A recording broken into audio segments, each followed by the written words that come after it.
એમાં આપણે દ્વિચલ સમીકરણ યુગ્મની થિયરી વિશે એટલે કે સમજૂતી વિશે સમજી ગયા.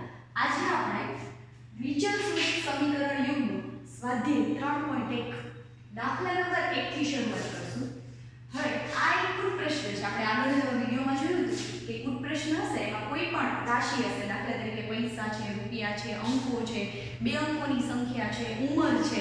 તો આવી બધી રાશિઓ શોધવા માટે આપણે દ્વિચલ સમીકરણ યુગ્મની કોઈ પણ એક રીતે ઉકેલ મેળવી શકીએ છીએ.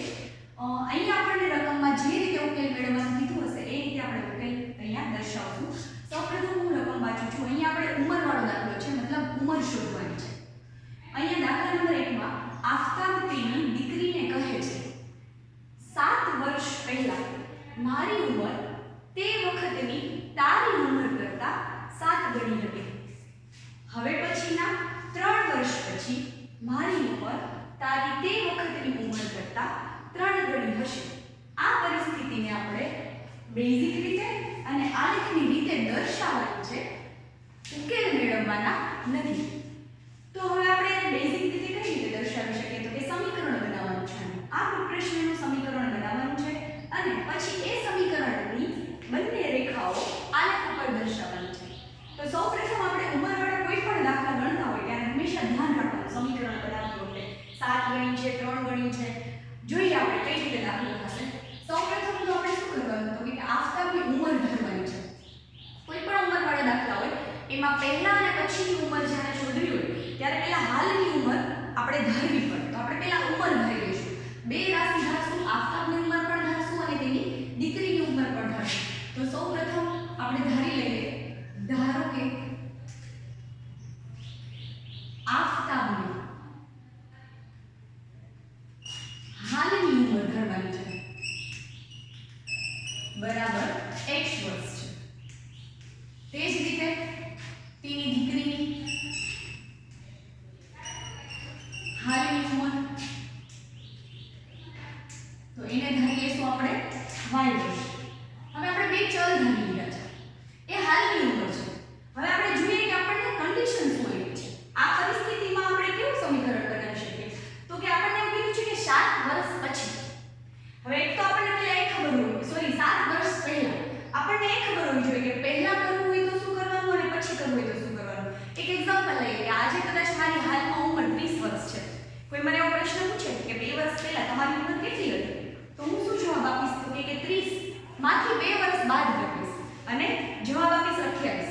કોઈ પ્રશ્ન એવો પૂછે કે 2 વર્ષ પછી તમારી ઉંમર કેટલી હશે? તો જવાબ આવશે 30 + 2 એટલે કે 32 વર્ષ. હવે પછીના 2 વર્ષ પછી મારી ઉંમર કેટલી થશે? તો કે 32 વર્ષ. અહીંયા સેમ કન્ડિશન એવી છે કે આફતાબની હાલની ઉંમર x વર્ષ છે પણ 7 વર્ષ પહેલા તેની ઉંમર કેટલી હશે? તો કે 7 વર્ષ પહેલા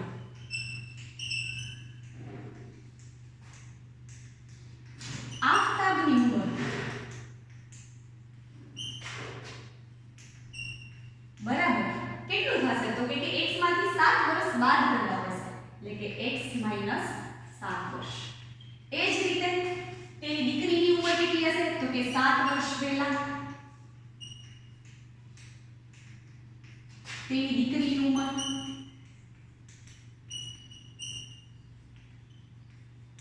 તો કે y - 7. હવે તો કે આ બંનેની આપણે કમ્પેરીઝન કરવાની છે. હવે એવું કીધું છે કે 7 વર્ષ પહેલા મારી ઉંમર એટલે કે આફતાબની ઉંમર તે વખતની તારી ઉંમર એટલે દીકરીની ઉંમર કરતા 7 ગણી હતી. હવે અહીંયા જ આપણે છે ને બહુ મોટી ભૂલો કરતા હોઈએ છીએ કે આપણને એવું લાગે છે કે આફતાબ 7 ગણો મોટો છે એટલે આપણે હંમેશા સમીકરણ બનાવીએ ને ત્યારે આફતાબની ઉંમરને 7 વડે ગુણી નાખીએ છીએ. ખરેખર એવું ના હોય. હંમેશા યાદ રાખવાનું કે સમીકરણ બનાવીએ ત્યારે હંમેશા નાની રાશિને ગુણવાની અને મોટી જે રાશિ હોય એને ભાગવાનું હોય. સૌપ્રથમ તો આફતાબની ઉંમર મોટી હશે, દીકરીની ઉંમર નાની હશે. હંમેશા યાદ રાખો નાની ઉંમરને જ હંમેશા ગુણવાનું હશે. તો સમીકરણ જે પરિસ્થિતિ આપેલી છે આપેલ પરિસ્થિતિ મુજબ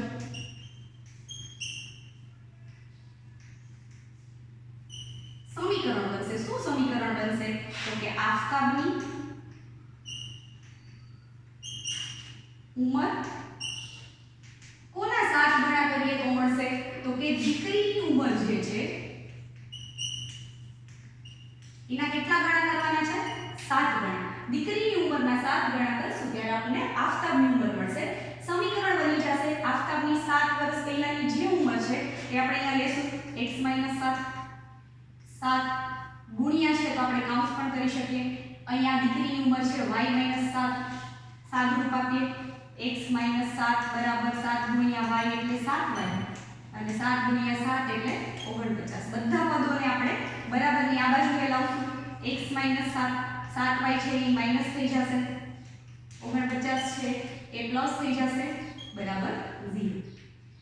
હવે અહીંયા 7y છે અને x છે એટલે શું થશે માઈનસ સોરી અહીંયા એવું થશે x - 7y 49 માંથી 7 જાય એટલે 42 બરાબર 0. આને આપણે કહીશું સમીકરણ નંબર 1. આ પ્રકારના આપણે બે સમીકરણો મેળવવાના છે. હવે બીજી કન્ડિશન જોશું તો કે બીજી કન્ડિશનમાં એવું કીધું છે કે 3 વર્ષ પછી. તો કે હવે 3 વર્ષ પછી શું હશે તો કે 3 વર્ષ પછી આફતાબની ઉંમર કેટલા વર્ષ થશે તો કે અત્યારે હાલ x વર્ષ છે પણ 3 વર્ષ પછી તો કે x + 3 વર્ષ. અને તેની દીકરીની ઉંમર કેટલી થશે તો કે તેની દીકરીની ઉંમર પણ +3 વર્ષ થઈ જશે.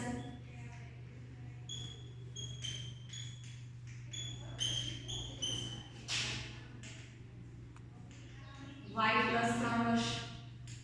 હવે પરિસ્થિતિ કેવી છે તો કે 3 વર્ષ પછી આફતાબ એવું કહે છે કે મારી ઉંમર તારી એટલે કે દીકરીની ઉંમર કરતા 3 ગણી હશે. તો પરિસ્થિતિ મુજબ સમીકરણ બનાવીએ.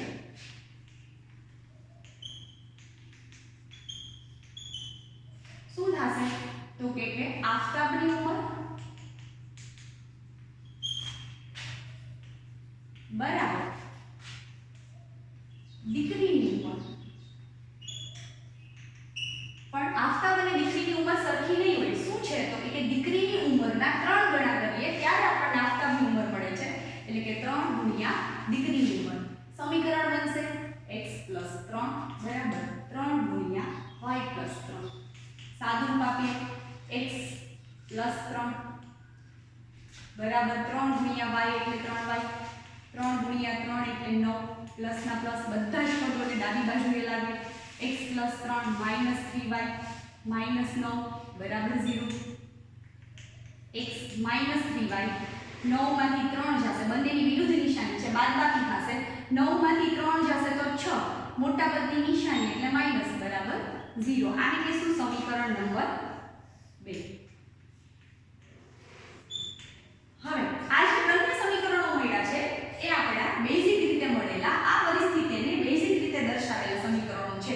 એટલે એવું કહી શકાય કે x - 7y + 42 બરાબર 0 અને x - 3y - 6 બરાબર 0 એ પરિસ્થિતિની બેઝિક રીત છે. જો અહીંયા આપણે સમીકરણોને ઉકેલવાના નથી ફક્ત બેઝિક રીતે દર્શાવવાના છે.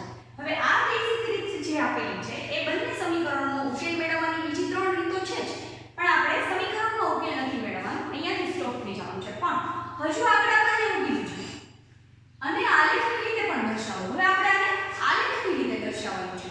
હવે આલેખની રીતે દર્શાવવા માટે સૌપ્રથમ આપણે પહેલું સમીકરણ લેશું અને પછી ત્યારબાદ બીજું સમીકરણ લેશું અને બંનેમાં આપણે y ને કરતા કરશું અને પછી આપણે ફરીથી અહીંયા આલેખ ઉપર દર્શાવશું. તો સૌપ્રથમ x - 7y + 42 બરાબર 0 આપેલું છે. તો હવે આપણે આમાં y ને કરતા કરવા છે તો કે 7y ને આ બાજુએ રાખશું બાકીના બધા જ પદો સામેની બાજુએ જવા દેશું એટલે આવું થશે -x - 42 બધા પદોને નિશાની બદલશું કારણ કે 7y છે આપણે એને પ્લસ કરવા છે. આ બાજુએ નિશાની બદલશું સામેના બધા જ પદની નિશાની બદલી જશે આવું થશે 7y બરાબર x + 42 7 ને સામેની બાજુએ લઈ જઈએ x + 42 છેદમાં 7. હવે આ છે એ આપણે y માટેની કિંમત છે એક સમીકરણ માટે. બીજા સમીકરણની બાજુમાં આપણે કિંમત કિંમત શોધીએ અને પછી બંનેના આલેખ દોરશું આપણે. આમાં પણ y ને કરતા બનાવીએ -3, 6 ને સામે લઈ જશું પ્લસ થઈ જશે, x ને સામે લઈ જશું માઈનસ થઈ જશે, x - 6 પ્લસ બધા પદની નિશાની બદલાવીએ એટલે કે 3y પ્લસ થશે, સામેની બાજુએ x છે એ પ્લસ થઈ જશે અને 6 છે માઈનસ થઈ જશે. 3 ને સામે લઈ જશું x - 6 ના છેદમાં 3. બંને સમીકરણો માટે y ની કિંમત એટલે કે y ને કરતા બનાવ્યા છે.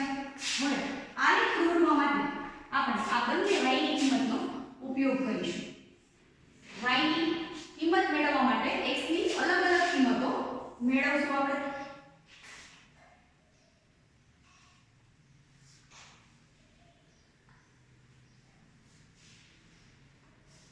સૌપ્રથમ પહેલા y માટે જોઈએ તો કે y બરાબર x પ્લસ 42 છેદમાં 7.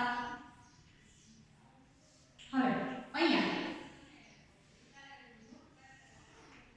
અલગ અલગ x ની કિંમતો માટે અલગ અલગ y ની કિંમતો મળશે.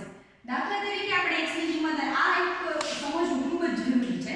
આમાં પણ એવું થશે y બરાબર x - 6 છેદમાં 3. આમાં અલગ અલગ x ની કિંમતો મૂકતા જઈશું અને y ની કિંમત મેળવતા જઈશું. હવે આ પરિસ્થિતિને મારે આલેખ ઉપર દર્શાવવું છે. આલેખ ઉપર દર્શાવવા માટે હું આ બાજુએ આલેખ દોરું છું, પણ આપણે જેવી કન્ડિશનમાં આલેખ જોઈતો હશે એવી કન્ડિશનમાં આપણે આલેખ દોરશું.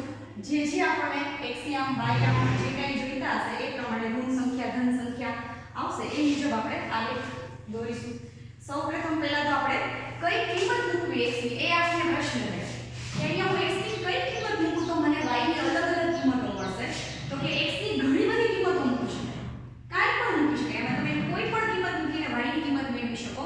પરંતુ આલેખ દોરવા માટે મારે પૂર્ણાંક અંકો જોઈશે. હવે એ પૂર્ણાંક અંકો લાવવા માટે મારે અહીંયા 7 વડે ભાગી શકાય એવો અંશ જોઈશે.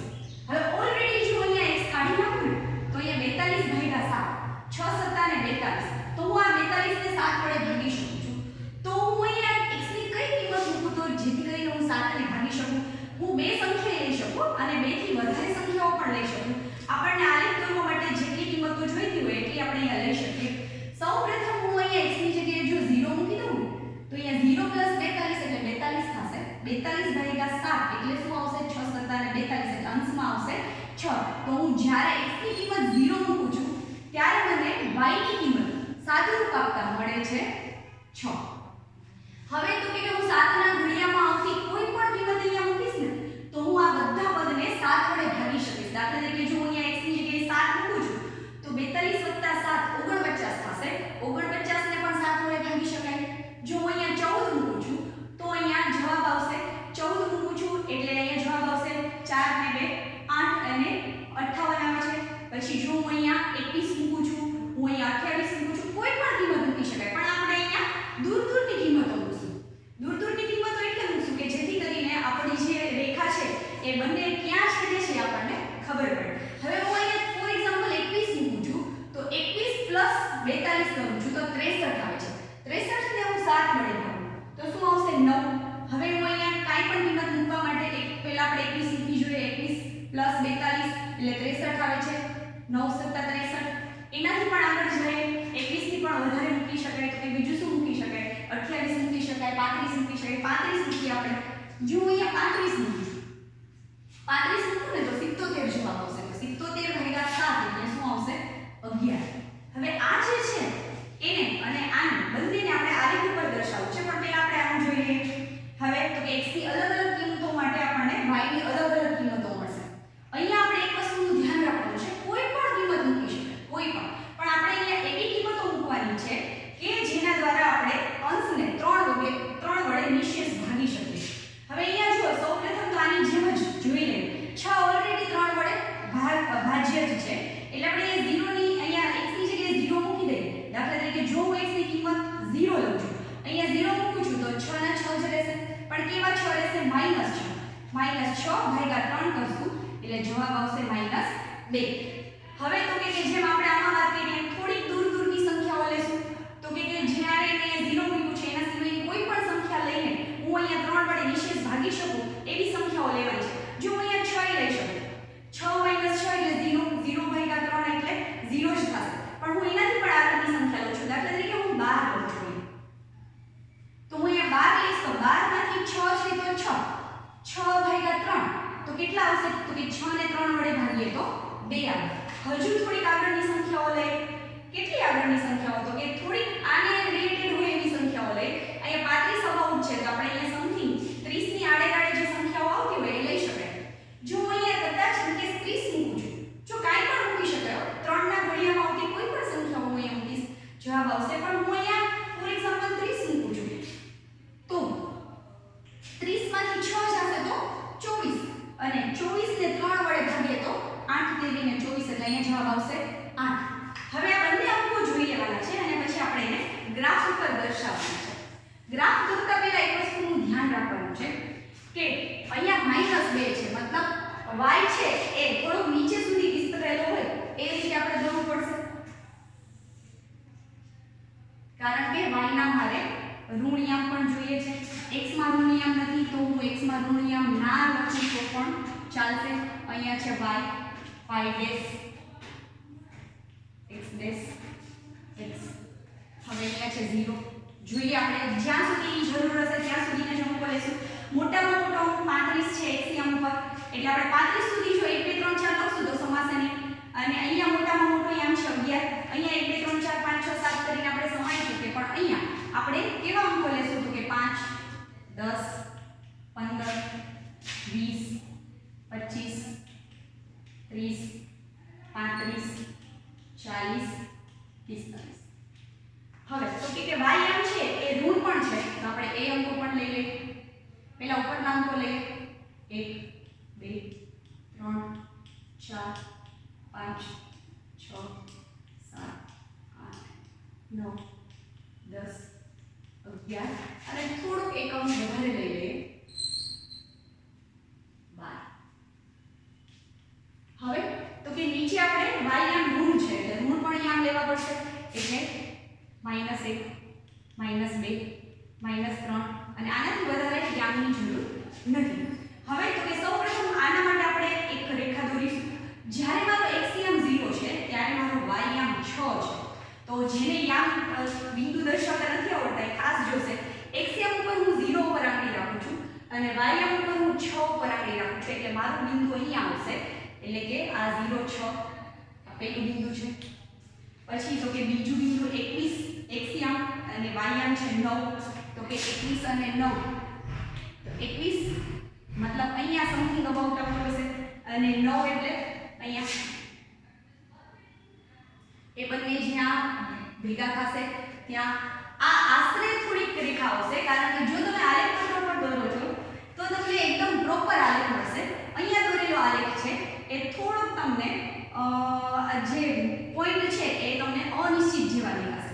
પછી તો કે ત્રીજું બિંદુ છે 35, તો એની સામે 11 આવે છે, તો કે 35 અહીંયા છે, 11 અહીંયા છે, જ્યાં જોઈન્ટ થશે ત્યાં આપણે એક બિંદુ દર્શાવશું। હવે આને જોડતું આપણે એક રેખા દોરીશું।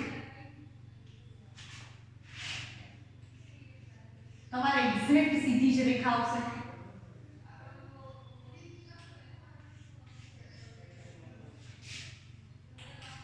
હવે અહીંયા મેં અંદાજે દોરેલું છે એટલે થોડીક રેખા મારી ત્રાસી આવે છે, પણ તમે જ્યારે આલેખ પત્ર ઉપર દોરો છો ત્યારે તમારે એક્ઝેક્ટ રેખા આવશે। બીજી રેખા જોઈએ તો કે જ્યારે મારો x યામ 0 છે ત્યારે મારો y યામ છે -2 છે, તો કે અહીંયા 0 છે x યામ, y યામ -2 છે, એટલે પહેલું બિંદુ મને અહીંયા મળશે। પછી તો કે બીજું બિંદુ x યામ 12 y યામ 2, x યામ જ્યારે 12 છે તો અંદાજે અહીંયા આવશે, ત્યારે y યામ છે અહીંયા 2 છે। અને એના સિવાયનું ત્રીજું બિંદુ જોઈએ તો કે 30 અને 8, તો કે જ્યારે મારો x યામ 30 છે ત્યારે મારો y યામ 8 છે, અંદાજે અહીંયા આ રેખા પણ આ રેખાને ટચ થાય એ રીતે જાય છે, પણ એને આપણે લંબાવશું। દાખલા તરીકે આપણે અહીંયા દોરીએ છીએ, દાખલા તરીકે આપણે આ રેખાને આવી રીતે દોરીએ છીએ, જ્યારે આપણે એને લંબાવશું તો એ ક્યાંક ને ક્યાંક તો આ રેખાને છેદશે જ। હવે એ રેખા છે એ પેલી રેખાને જ્યાં છેદે છે ત્યાં આપણું છેદ બિંદુ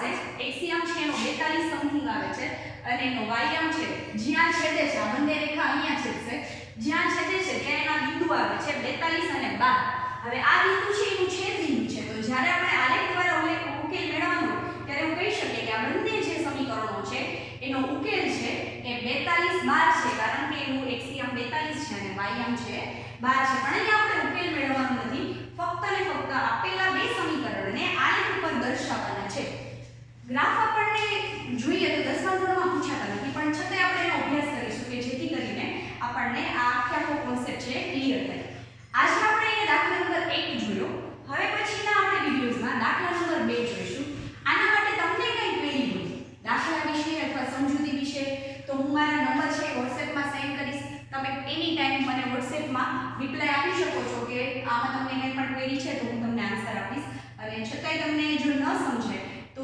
સ્કૂલે પણ અમે 9 થી 12 હોઈએ છીએ તમે ગમે ત્યારે એની ટાઈમ સ્કૂલના નંબર પર પણ ફોન કરીને તમે આના વિશે સમજી શકો છો હું સ્કૂલે હાજર જ હોઉં છું 9 થી 12 એટલે તમે આ કોઈ પણ સમ છે એને સમજી અને તમારે તમારી CW માં ઉતારવાના છે હવે બીજી એક વસ્તુ કે આપણે અહીંયા સ્વાધ્યાય 3.1 થી મેં શરૂઆત કરી છે આગળ 3 ઉદાહરણ બાકી છે એ 3 ઉદાહરણ તમારે જાતે કરવાના છે કારણ કે જ્યારે તમે આ સમ શીખી લેશો સ્વાધ્યાય 3.1 ના 1 2 3 દાખલા જ્યારે તમને સમજાઈ જશે ત્યારે તમને ઉદાહરણ પણ તમારી જાતે ગણતા આવડી જશે તો આ સમજ્યા પછી તમારે ઉદાહરણ જાતે કરવાના છે અને આ બધા જ દાખલા તમારે CW માં ગણવાના છે હવે આપણે નેક્સ્ટ દાખલો જોઈશું આવતા પછીના વિડિયો